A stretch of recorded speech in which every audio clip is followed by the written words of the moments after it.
Ross. Yeah. So here we are, folks. We're live. Um,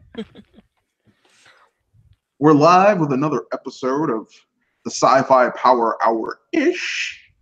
And this has been a very interesting week because originally I was just going to talk about a general topic.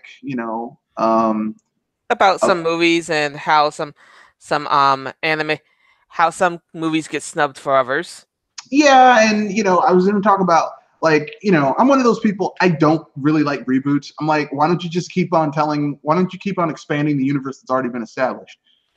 But then earlier this week, I discovered through the YouTube community that because I'm a huge Star Trek fan. I fucking hate Star Trek Discovery because I think it's garbage. And it's And spelled out STDs if you shorthand it. yes, yes, yes. I discovered that there's a really strong case that Star Trek Discovery, Might get sued. well, that the idea was plagiarized. It's come full circle. The lawsuit. It turns out that apparently they may have stolen this idea for this show from a indie game developer from the Middle East. Or I This is think what he's I'm from gonna the Middle have East. to ask He's if of Middle Eastern descent. I'll ask if it's a little bit of a tricky situation trying to sue a game suing for a movie or a show. Well, okay. Here's where I'm going to say he has a very strong case. Okay, he started development of this game in 2014. Okay, the show didn't officially start production until 2016, 2017. I was gonna say 2016. 2017 for the best. Well, I mean, it came out. I'm gonna say 2016 because normally it takes a while to get this type of shit off the ground.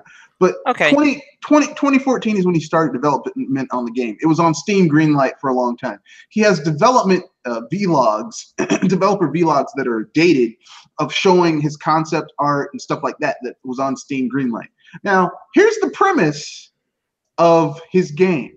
Okay, there's an African American female officer who's accused of treason. Um, in a kind of spacefaring civilization type thing, okay? Centered on Earth. Kind of like Starfleet. There's a blue tardigrade that's used for space travel. There's a gay couple where one of them's a botanist. One part of the gay couple is a guy who's so blonde he's almost albino. Dang. Yeah. Okay. The show is it's got space travel, it's got weird, it's a point and click adventure. Now here's the concept of Discovery. There's a black female character who's accused of committing treason, except Michael Burnham did commit treason. She disobeyed direct orders. There's a tardigrade that's used to travel. Oh, wait. In the tardigrade, the way it travels is by using a spore drive, which is a fungal network that exists all throughout the galaxy. Both have this, except this guy's game had it first. There's way too much cribbing. There's a gay couple in Star Trek Discovery where one of them is a really blonde dude who's almost albino. Literally, they lifted shit directly from this guy's stuff. I mean, but here's the nail in the coffin of the whole idea of it being idea theft, plagiarization. When CBS's lawyers called this guy and his lawyer, they made him an offer. They said, we'll stop using the tardigrade and we won't sue you. Now, if they weren't doing something shady, why would they offer not to stop using the tardigrade? Something's off with that. And they're threatening to sue him if he pushes it further. Yeah, there's something There's something in the milk's not clean. There's something rotten in Denmark. Methinks. But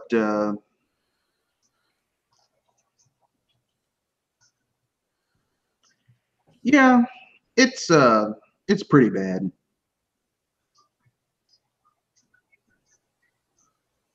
And I agree with that. And I suspect that once the whole lawsuit for the plagiarism comes to effect, they'll have no choice but to reboot the entire Star Trek Discovery. Well, I mean, here's the irony about the whole thing is if they had, instead of trying to create a fucking Star Trek that has nothing to do with established canon of Star Trek, if they had just continued the story that had been set with like, let's see, Star Trek came out in 1966. So roughly 50 years of Star Trek.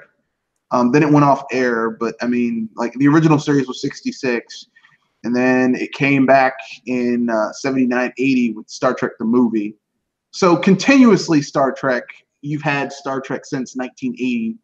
So basically 80, 90, that's 10 years, 2000, 20 years, almost 30 years of Star Trek. If they had not tried to basically shit on 30 years of Star Trek history and canon to make their own little shit, probably wouldn't have been an issue. Instead of using the spore drive, they'd stuck with fucking warp drive, which Star Trek's been using for, ages since it started. Like, because of their need to go dark and edgy instead of sticking with established material, they they stuck a quarter in their own ass and played themselves. Nice words. So, I mean, and I mean, are they going to reboot the Discovery? Look, listen, here's what's probably going to happen. They're probably going to settle out of court, and they're going to give that guy a chunk of money, and so that he'll go away. But I think the fans of Star Trek Discovery and like the casual people, they should not watch this fucking show. They shouldn't give them their money because they stole this guy's work. Not to mention, I mean, that's just a moral thing, but also Star Trek Discovery is not Star Trek. Doesn't feel like Star Trek, doesn't look like Star Trek, doesn't have established Star Trek information in it. It's not Star Trek, okay? I'm sorry. And I say this as someone who, I'm not old enough to have watched the original Star Trek, but I damn sure watched it in syndication. I watched the original Star Trek on various channels when I was a little kid, like a really little kid, because it was kind of campy with like the shitty special effects and, like a mock time. No, Spock, we don't have to fight. No, Jim, we must fight or they'll kill us both. Bones, do something. He's dead, Jim.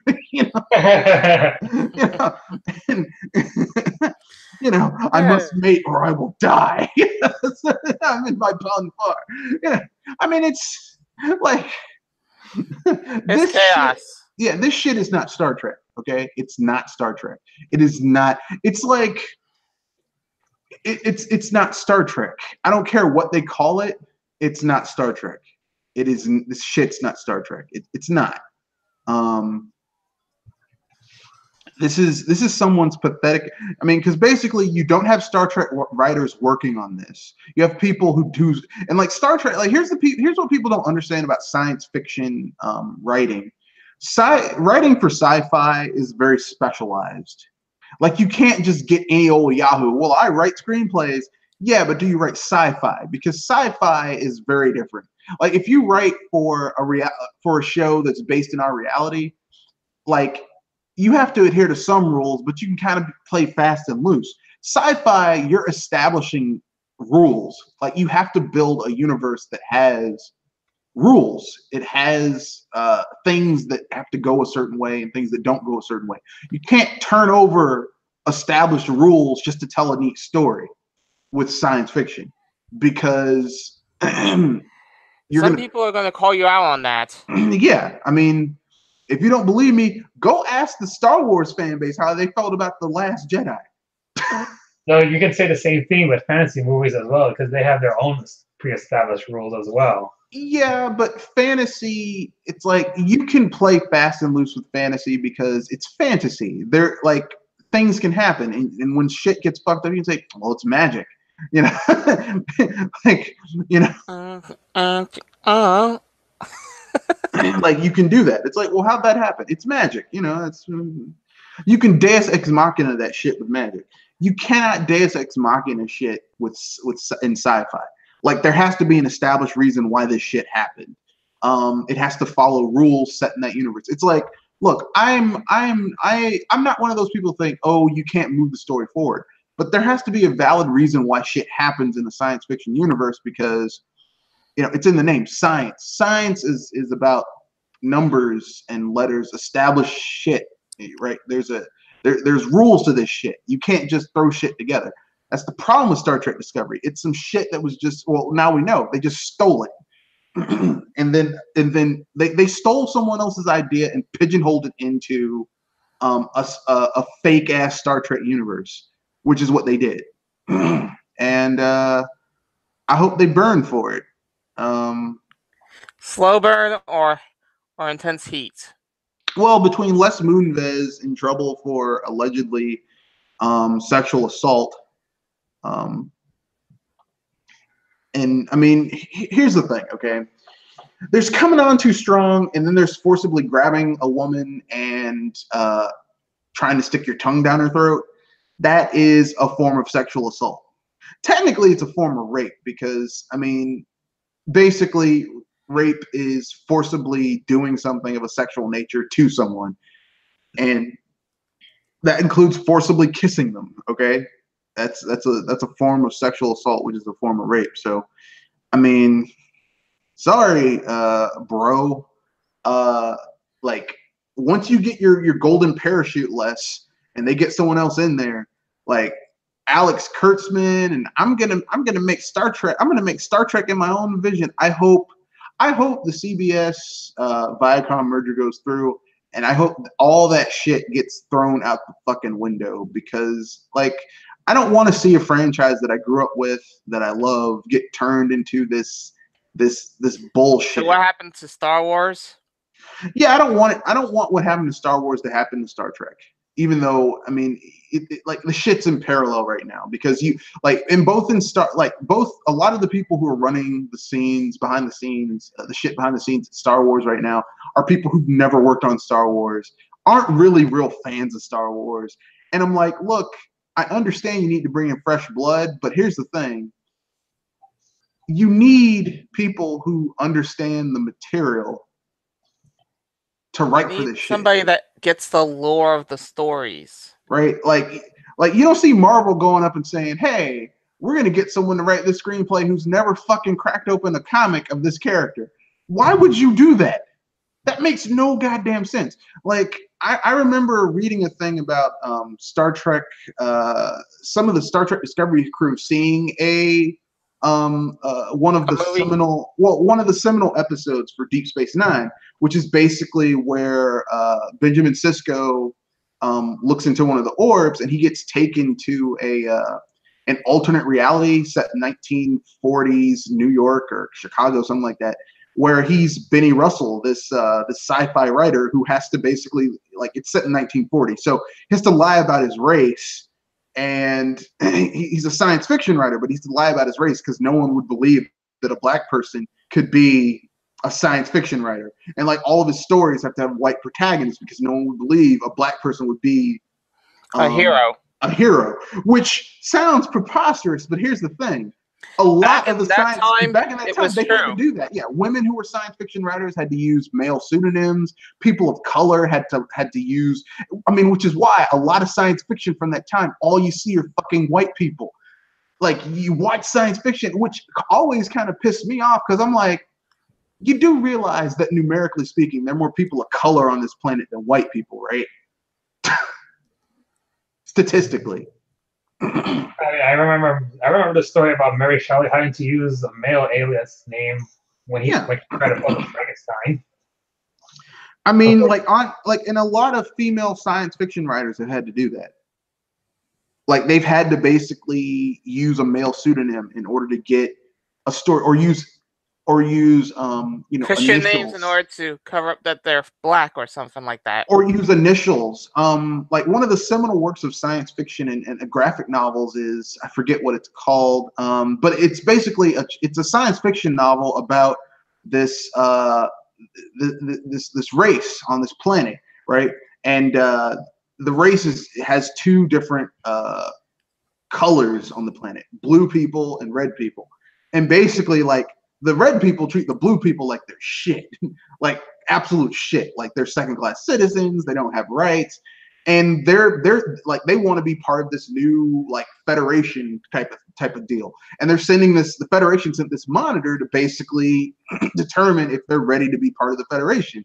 And at the end of the novel, like, he's like, I'm not going to recommend you to be part of the federation. And they're like, why not? And he takes off his helmet, and it's a black guy. He's like, well, on my planet's history, we had something like this, but we eventually got over it. And you guys are still like dividing yourselves over something as arbitrary as the color of your skin. And so basically, like, I You haven't cannot. evolved yet. Yeah, you're unevolved. You have not reached a higher level of enlightenment. So you cannot be part of this greater civilization, because you haven't evolved to a certain point where you can appreciate what it's about. And he leaves, and it's like a really good story, very simple. And also it's unexpected twist, because usually in sci-fi stories, it's the aliens that belittle humanity for all the destruction they've been causing in their own planet. So they try to eradicate them in order to save our planet. Yeah, they did that in The Day the Earth Stood Still with Gort. You must stop using nuclear weapons. The Day the Earth Stood Still. But I mean, you get my point. It's like science fiction is, more so than fantasy, is examining the human condition. Like, you read you read 3,000 Leagues Under the Sea. It's basically about, like, the new reason Captain Nemo is sinking all these fucking ships and attacking all these people is because he's tired of these little shitty empires fighting each other. That's the entire point. It's like, why are you doing this? So you won't stop it. I'll stop it. I thought it was because it was more of a revenge story against the British Empire.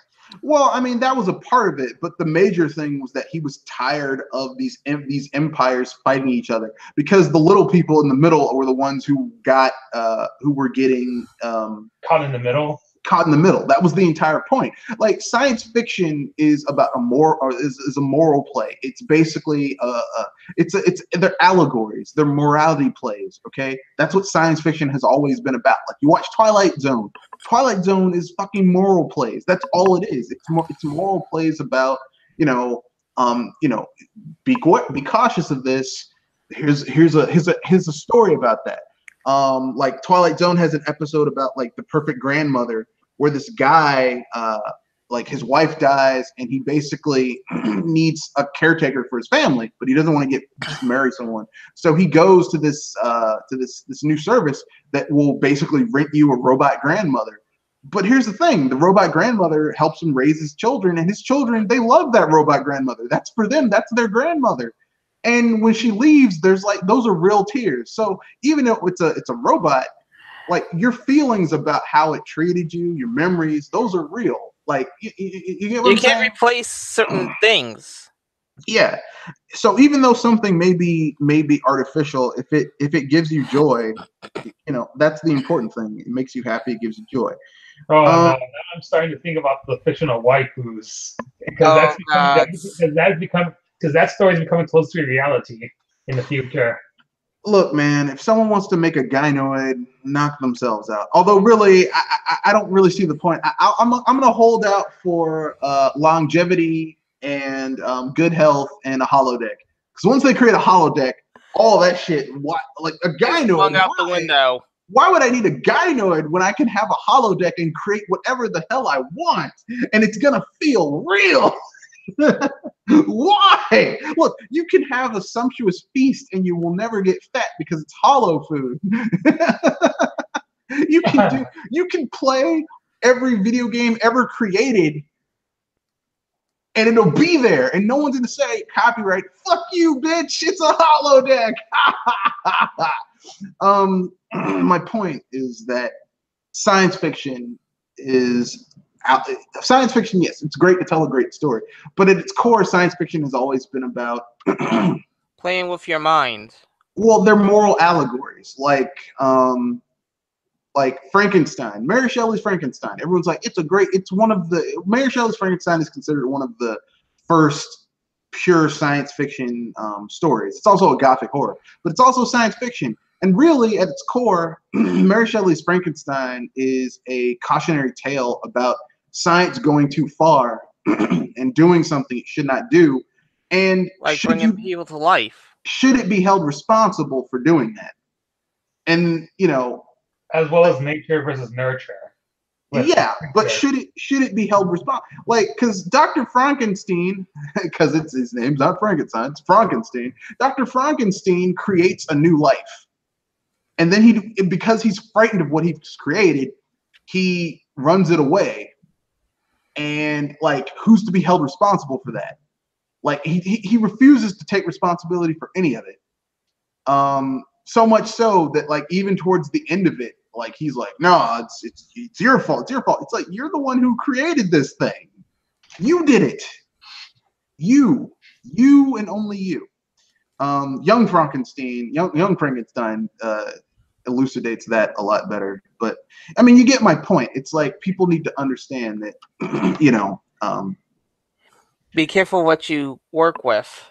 Yeah, and Star Trek Discovery completely throws that under the water because it's not Star Trek. It doesn't feel like Star Trek. It has unlikable characters. Star Trek, for most of it, throughout multiple series, has been the story of the Federation and their interaction with other living beings, other civilizations and stuff. That's what it's about. It's basic because the Federation, yes, there are other core members, but the Federation is, look, the headquarters is centered on Earth. It has a lot of humans in it. Now they'll take anybody if you're qualified and to go through the academy or get enough recommendations. You can be a Starfleet officer, but it's basically like humanity's constant search to discover find intelligent life. Yes, it's in the ethos of Starfleet to seek out new life, new civilizations, to boldly go where no one's gone before. Unless you believe in MatPat's theory that the Galactic Federation is a controlling government or some sorts. Well, I'll say it like this: fuck MatPat. Thank you. Or I'll use the Eidic acknowledgement from Vulcan. Infinite. Let's see, Eidic. Infinite. What was it? Infinite Discovery. Infinite. No. Yeah, Eidic. Infinite Discovery and infinite permutations. It's basically just a fancy way of saying that there's all these different things. There's different types of existences and things to discover in this wonderful universe, and there's different. And it's in different types of ways, and you can't stop looking at the wonderment of things to be discovered in this universe because you've never seen everything, and it's always worthwhile seeing something new. And I mean, that's wonderful. That's a wonderful thing. Is any of that shit present in Star Trek Discovery? Fuck no. I was gonna say that's as empty as a pool. Or at least a shallow pool. I wouldn't watch. I mean, look, listen, I'm gonna keep it real. I did not watch all of Star Trek Discovery on CBS All Access.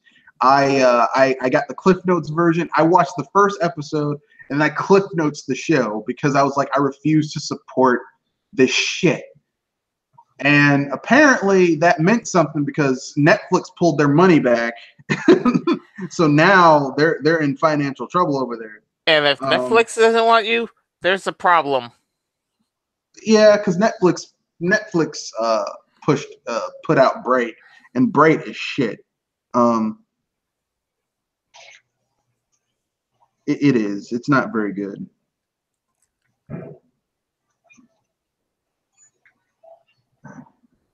I think we rambled on about Star Trek Discovery for a long time. Yeah, so let's get to the next little bit of information. Happy Time Murders, anybody? I've seen it. Yeah, I saw it. I liked it. I thought it was pretty good.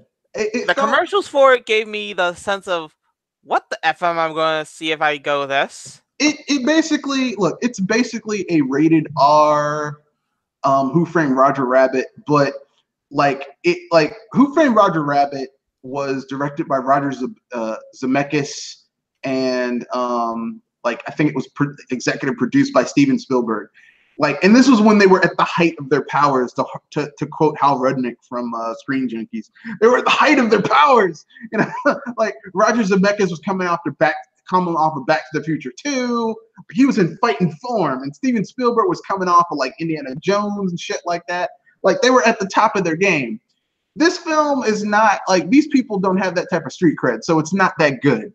But I mean, if you like puppets and you like a noir film and you like naughty, raunchy humor, and it's fun.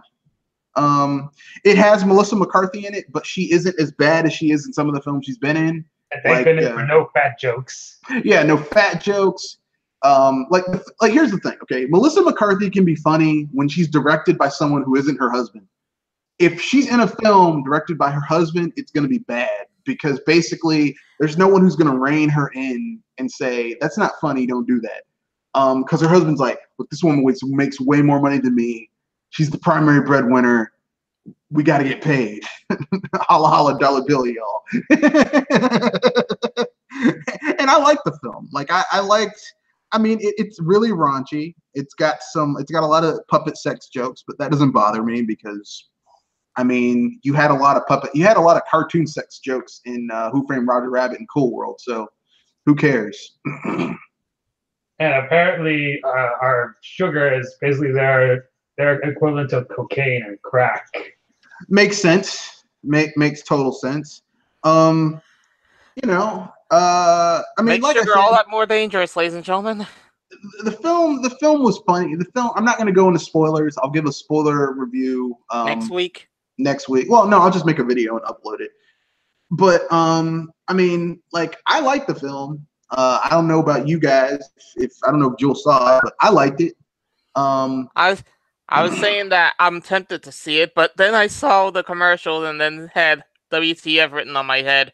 Yeah, if you can deal with the raunchy humor, you'll get a solid noir film. Except it's, like I said, it's like Who Framed Roger Rabbit, except instead of humans cartoons dichotomy, it's humans puppets dichotomy. That's the thing.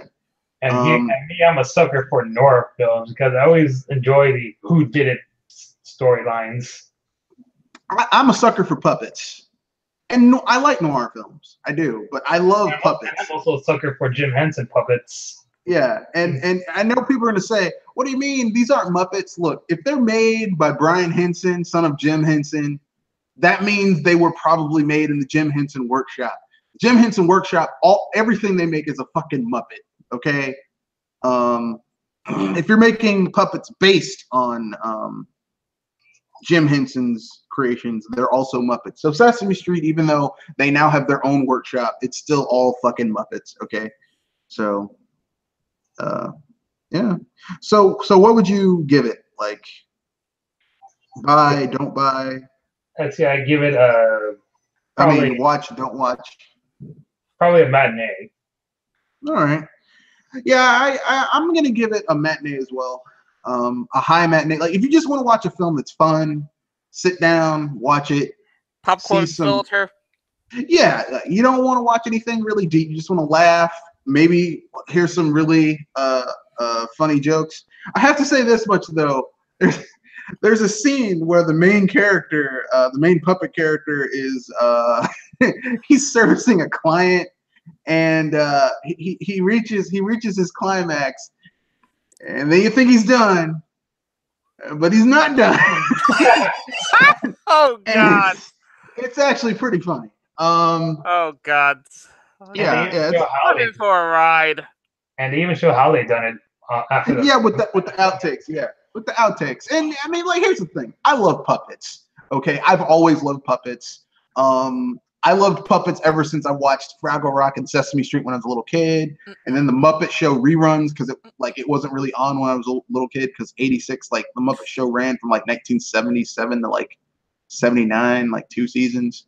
Muppet Babies. I like puppets. Godzilla, a guy in a suit, but also a lot of puppetry.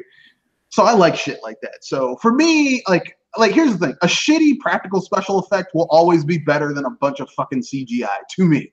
So to me, I like practical special effects over, we just CG'd this shit in here. Like I'm one of those people who was pissed that they did a CGI Yoda in Star Wars. I'm like, why did they just use the puppet?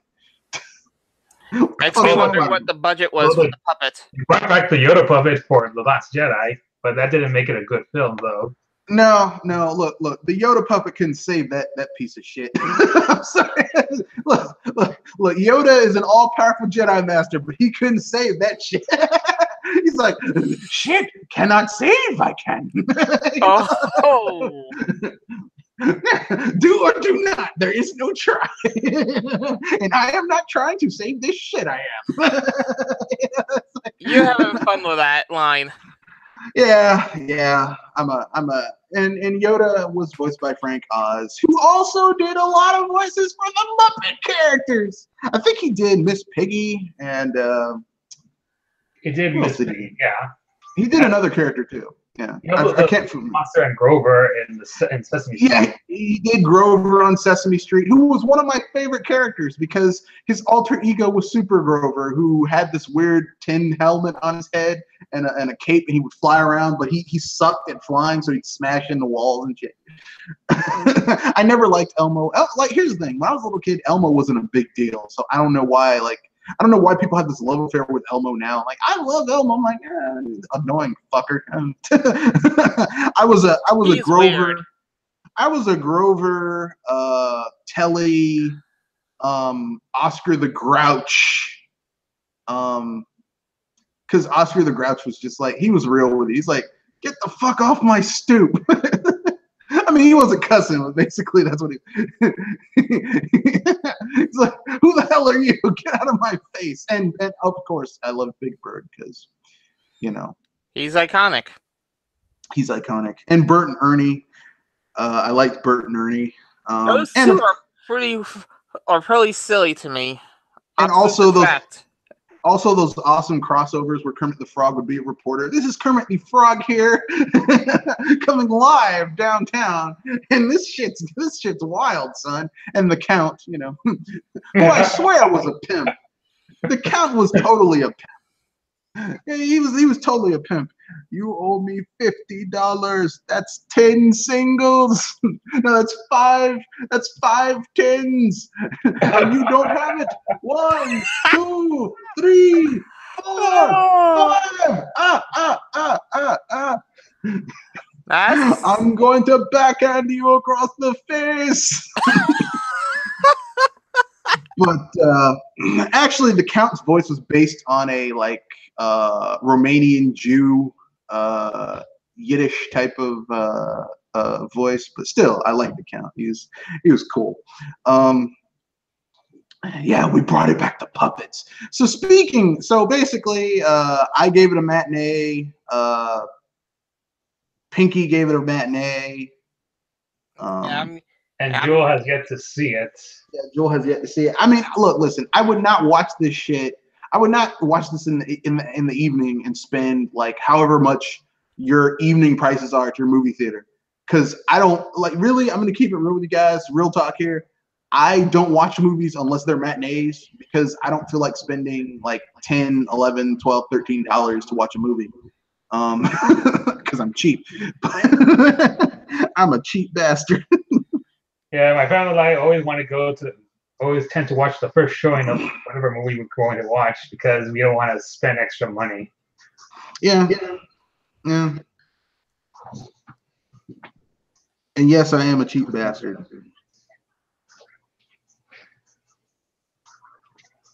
But okay then. And of course, speaking of it, do you ever use honey.com? Ever use honey to find some cheap prices for certain items? Because I've seen those being advertised, and various YouTube channels I watch. Same. No. I'm going to keep it real. Basically, the way I go to the movies is I go matinee. Matinee where I live at my local movie theater, like my closest local movie theater where I watch a lot of my movies, it's like $6.49. Okay. That's not too bad. It used to be $5 like 4 years ago, which I loved. But then they slowly raise it on you. They don't raise it all at the same time. Like, well, we can't do that anymore. It's $5.49, and then It they depends raise it on up to like six something. It depends on the theater. For my local theater, it's $6.49 for matinee. That's not too bad. Okay, that's in a matinee showing. My movie theater opens at like between 9:30. And anything between there and 12 matinee prices. So like you go early you go on a Saturday or a Friday or a Sunday before 12, you can watch your movie and you only have to pay $6.49, which I don't think they give a shit because they make their money off of concessions, but I'm cheap. I don't go to concessions either. Sneak your food in. No, I don't. I'll just eat breakfast before I go to the movies, and this is what I'll do when I go with the girlfriend or some friends is we'll hit a McDonald's from their it used to be the dollar menu, but they don't have the dollar menu anymore. We do that, or sometimes we'll go down because my movie theater is at a mall. So what we'll do is we'll get our tickets, and then after the movie's over, we'll walk down to the other end of the mall to a Costco where they have a pizzeria inside of it, and we'll get like a slice of Costco pizza because the Costco pizza is like $1.99 for a slice, which is still way cheaper than anything in the movie theater. Like I can take $5 and eat really well at Costco, whereas if you go on $5 to the concession stand at a movie theater, they'll laugh your ass out the concession stand. What can I get for $5? Nothing, motherfucker. That's what you can get for $5. I was gonna say, actually, you can at the theater I'm at, which is the box candy. I can't spend $5 on that candy. I'm like, no. I should mention that my theater is inside a mall as well, and it's also next to a food court. So we'll eat there. We'll eat there every time we finish going to the movies. Yeah. It's like I just refuse to. When I was much broker back in the day, what I would do is this is when McDonald's had the dollar menu. I would go to the McDonald's dollar menu and I get like 2 double cheeseburgers and a McChicken, and I'd stuff them in my jacket pockets, and then I'll walk inside. And then I throw a Benny to the theater. I get one of those massive big gulps that by the time you get through the pre-show filler and then the previews, you'd have to go and fill it up again and go to the bathroom and get back in your seat, and the movie would be like 10-15 minutes into the movie, which sucked, but whatever. I'm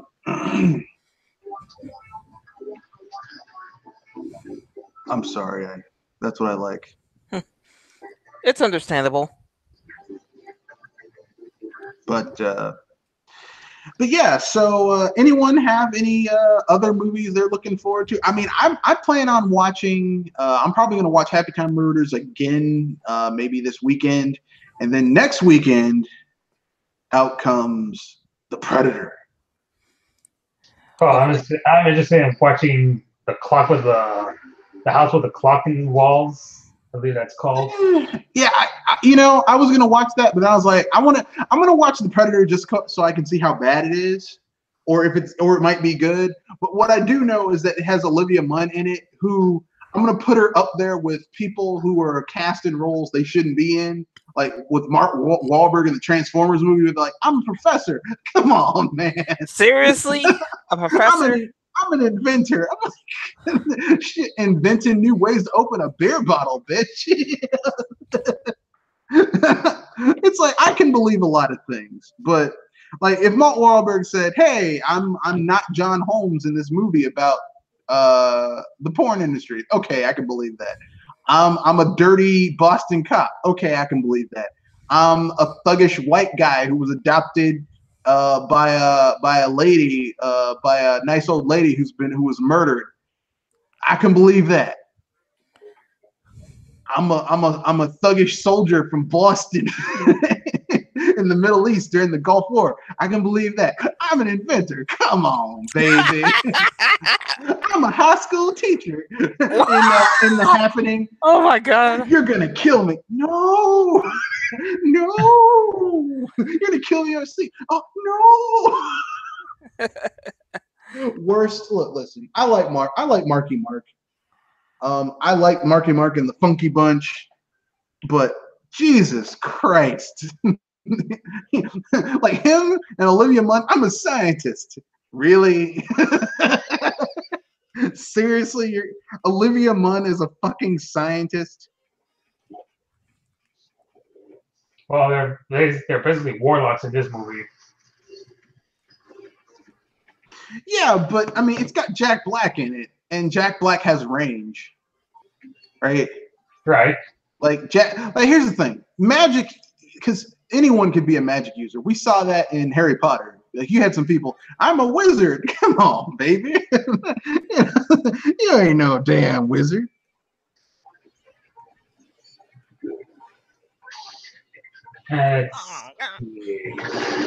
What other movies I'm hoping to see coming from the coming month? I think that's about it for the September. But I do know that Sony thought it was a good idea to make a sequel to Goosebumps. Well, the first movie wasn't that bad. I mean, let me put it this way: I would not watch. Okay, the movie is great if you're renting it, like if you go to a Redbox, or just watch it for a while, or if you spend the $6.99 to still have to, like, you live someplace where they still offer the Netflix DVD queue. Great, because yeah, people don't know that Netflix still has you can still rent DVDs from Netflix. So I mean that's great.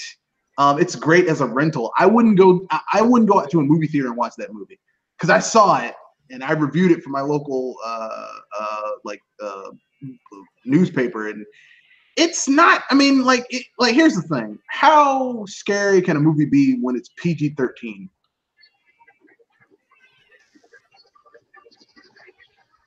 Because some of those Goosebumps books were actually kind of probably too violent even for a PG rating. No, some of them were legitimately scary, but like they're trying to get the largest audience, and it's not very. But the cool thing, look, the cool thing about the Goosebumps movie is that they got one of the scariest characters in Goosebumps to be the main villain, Slappy the dummy.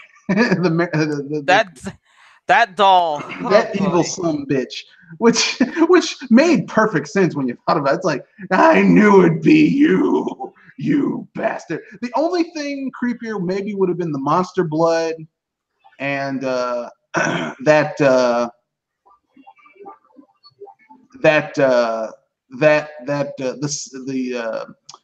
plant copy of the scientist who took over his life. You mean Stay Out of the Basement? Yeah, that one was kind of creepy. I'm not gonna lie. The one about the lunch lady who was feeding the kids bugs, turning them into bugs, was also kind of creepy too. But the kids finally beat the bug lady by using the enemy of the evil lunch lady, which was mustard. Mustard? Yeah, mustard.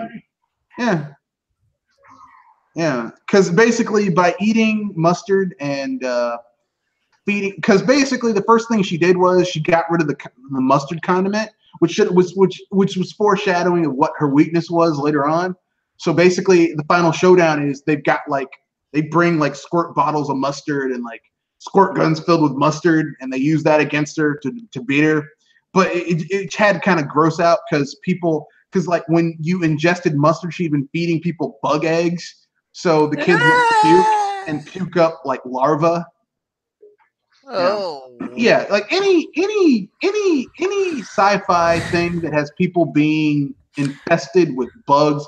I mean, that's one of the things. Like those damn Mimic movies, like Mimic 2 and Mimic 3, where people are being impregnated with like bugs. Like, give me a Sci-Fi Channel original movie with shitty special effects, but people being parasitized by bugs. Oh, that goes all over.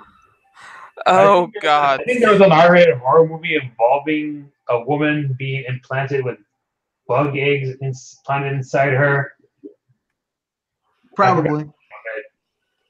Did you say a Marvel movie? No, a bug movie. Yeah. There was an R-rated horror movie involving a woman having bugs inside her body. There's been a lot of them.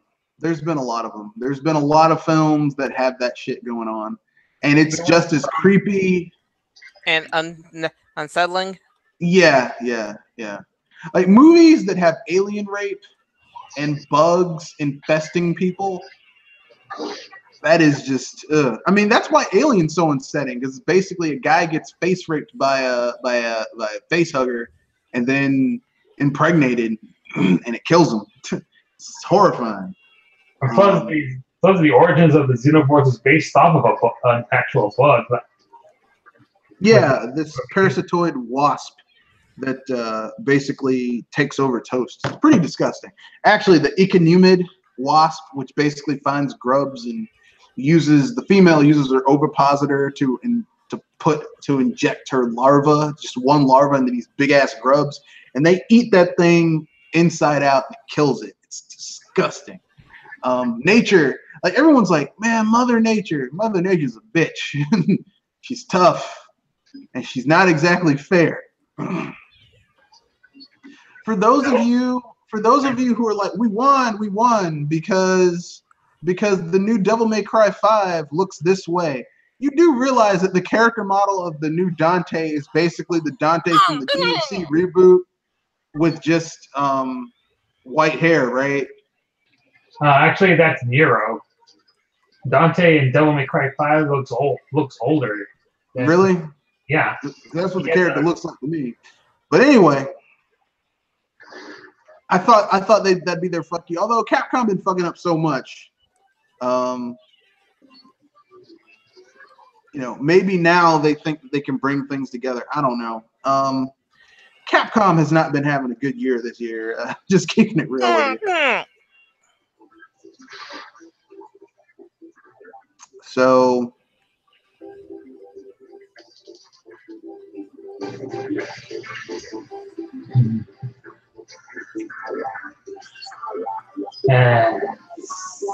think we can move on to the next subject.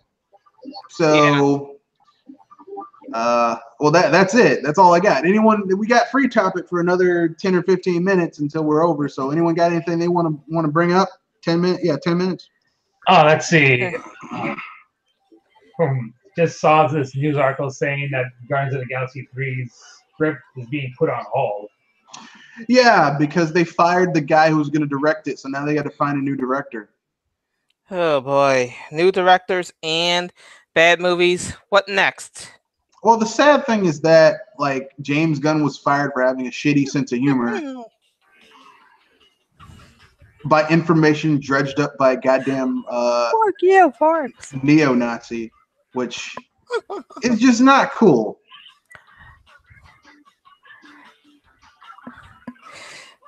And I think there's another movie featuring if offensive topics, as far as I know.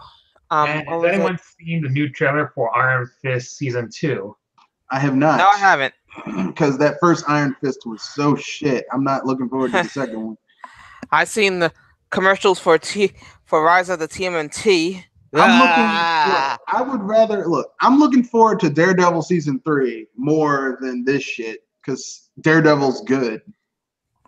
Fuck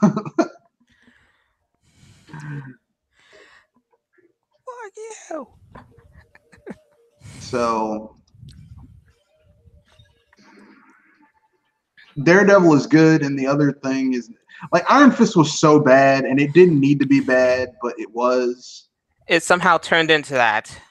It was like, no, Iron Fist was just terrible. Like Iron Fist is one of the worst films I have ever seen. I mean, one of the worst Marvel shows.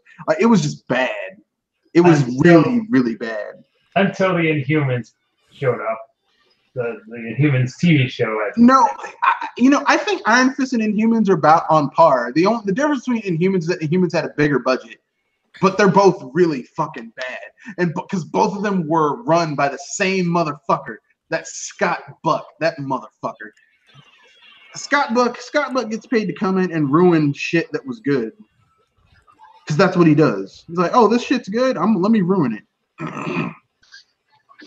How fun. Yeah. I mean, he's the guy who ruined Dexter.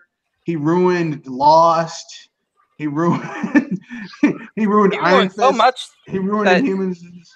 That's embarrassing. Basically, if you have a TV show that's like the first 2 or 3 seasons were good, and then you're getting to the final season and you want it, like your budget's been cut down and you want to get someone cheap who will run it, who's gonna fucking run it into the ground, hire Scott Buck. Because that's what he does. Let me ruin this shit. Yeah, okay.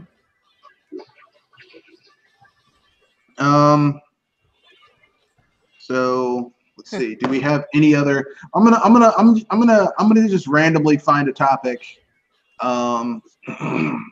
Movie news. Just real quick, so we can fudge it. Oh yeah, there was this video I watched by this YouTuber named Jenny Nicholson, where she talks about how she knows that Brad Bird may have some kind of superiority complex because recent films like Tomorrowland, Incredibles 2.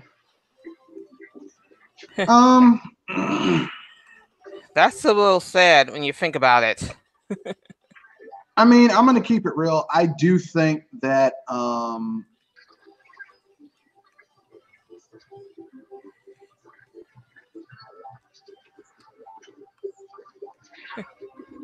how can I put this?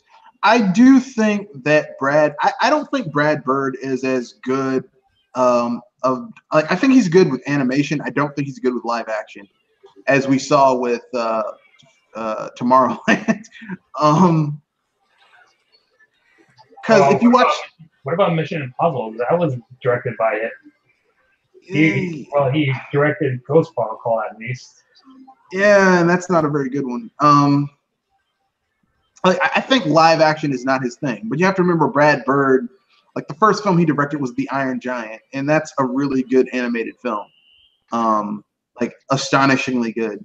And the only reason it didn't get credit is it came out at a time when everyone was just people have this love affair. Topic. Well, this is the other topic. Well, the thing is that people have this fucking love affair with Disney animation. Not that there's anything wrong with Disney animation, but there's other animation out there aside from Disney that's just as viable as Disney. So, people who are only like Disney or nothing else, I'm like, you kind of like, there's other shit out there, Yeah. Yeah.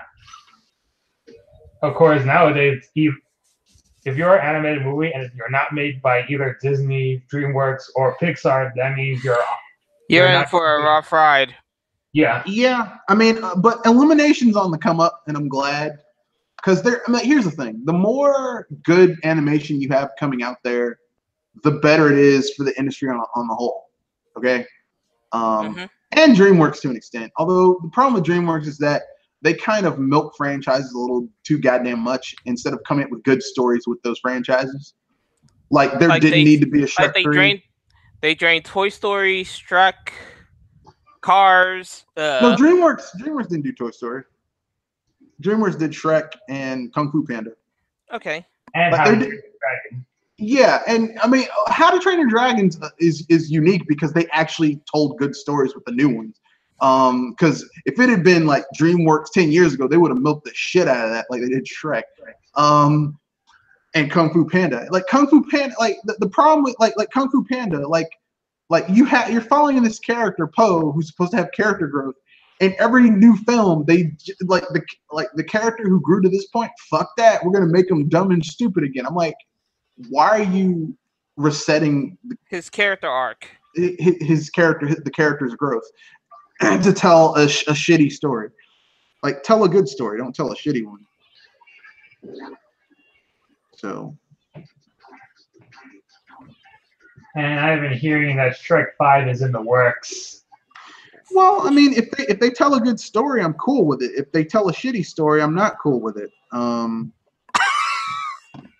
That's just how I feel. I mean, personally, I would rather have another Kung Fu Panda. Because I like Kung Fu Panda. It's like one of the best Kung Fu films I've seen in a long time. But it's you know, it's animated.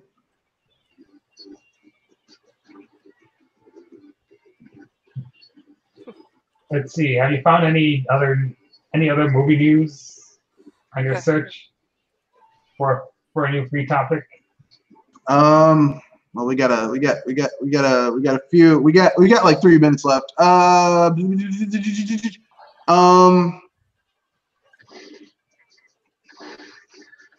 Let's see. I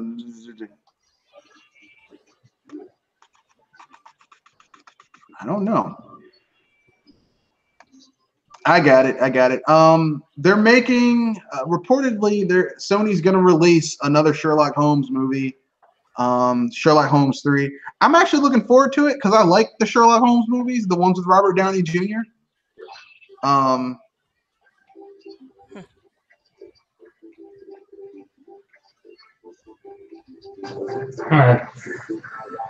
could have. I was wondering whatever happened to the Robert Downey Jr. If you're going to make any more Robert Downey Jr. Sherlock Holmes movies. Well, I mean, look, they were good movies. I mean, yeah, and they were directed by Guy Ritchie. It was a nice take on the Sherlock Holmes character. Like, I'm one of those people that I don't think that the Sherlock Holmes reboot done on BBC with Benedict Cumberbatch, like, I don't think that was really that good. Like, I like Elementary. I like how it changed up the formula. Like, they made Holmes into a woman, which was kind of cool. Played by Lucy Liu, and this is the only time you'll hear me say this. She is really fucking hot. But played by Lucy Liu, I actually like that. I thought that was kind of cool. And I know that the Guy Ritchie version, like the Guy Ritchie version of Sherlock Holmes, is almost like a goddamn superhero.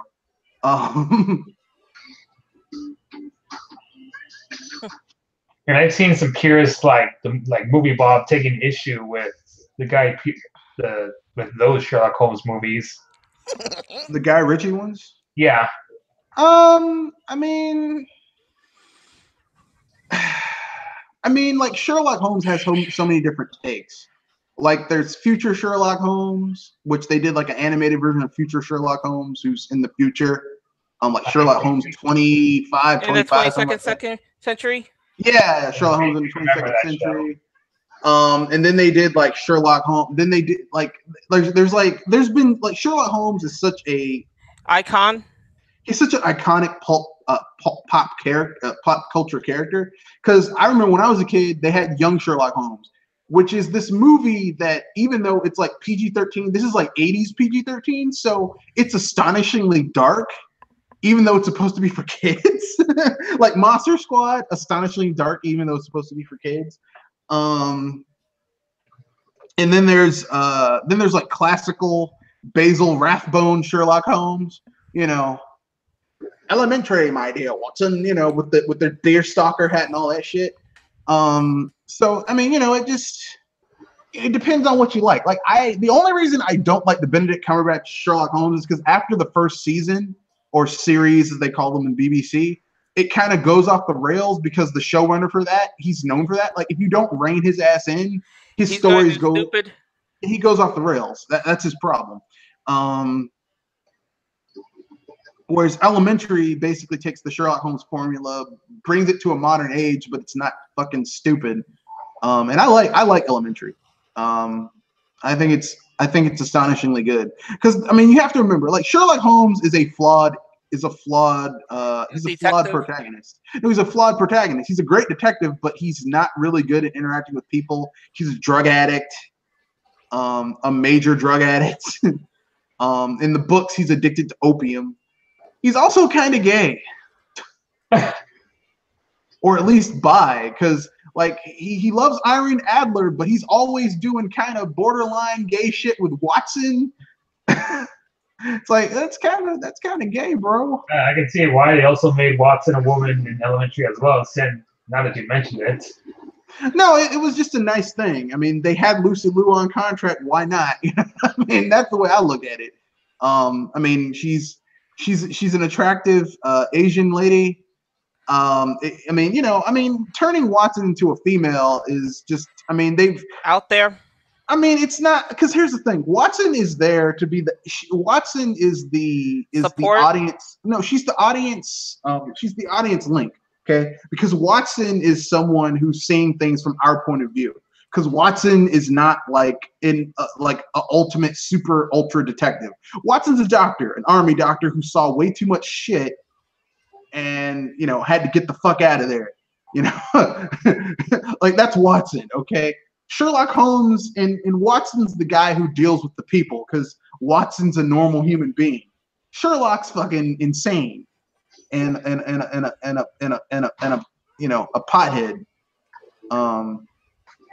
That's his thing.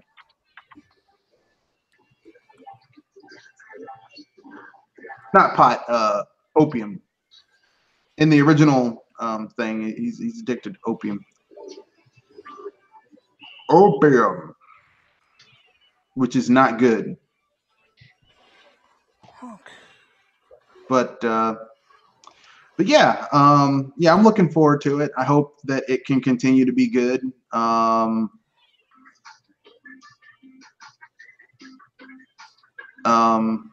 That's it. That's all I got to say about that. So I'm gonna leave you guys with a joke. This is a Red Fox favorite. My namesake. Okay, so what's the difference between a peeping Tom and a pickpocket? Oh, come on. No idea. A pickpocket snatches watches. And with that, I bid you adieu. Good night.